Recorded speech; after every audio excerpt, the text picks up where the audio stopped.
देश में कोरोना की दूसरी लहर थमने का नाम ही नहीं ले रही है। इसी बीच केंद्र सरकार ने इसकी तीसरी लहर के बारे में चेतावनी भी दे दी है।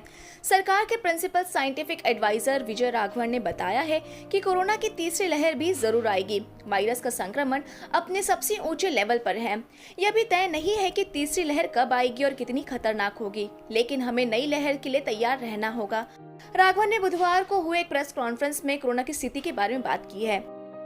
इसी प्रेस कॉन्फ्रेंस में केंद्रीय स्वास्थ्य मंत्रालय के ज्वाइंट सेक्रेटरी लव अग्रवाल ने बताया है कि कोरोना के केस हर दिन 2.4% की रेट से आगे बढ़ रहे हैं। पिछले 24 घंटों में देश में 3,80,000 से भी ज्यादा मामले दर्ज किए जा चुके हैं। 12 राज्यों में 1 लाख से ज्यादा, 7 राज्यों में 50,000 से 1 लाख और 17 राज्यों में 50,000 से कम एक्टिव केस हैं।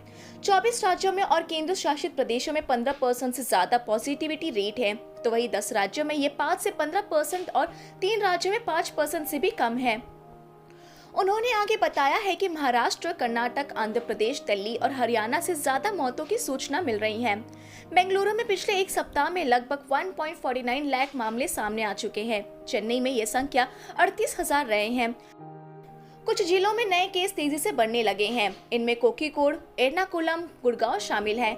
9 राज्यों में 18 प्लस का वैक्सीनेशन शुरू हो चुका है। 18 से 44 उम्र वाले 6.71 लाख लोगों को टीके लगाए गए हैं। केंद्र सरकार अब तक 16 करोड़ से ज्यादा डोज मुफ्त में दे चुकी है। अगर बात करें पहली लहर के बारे में, तो देश में पहली लहर पिछले साल आई थी। करीब 3.5 महीने तक मामले बढ़ते रहने के बाद पीक 16 सितंबर को आया था। उस दिन एक दिन में 97,860 नए मामले सामने आए थे। बाद में मामले कम होने लग गए थे। करीब 2 महीने बाद 19 नवंबर को मामले आधे घटकर 46,000 रह गए थे।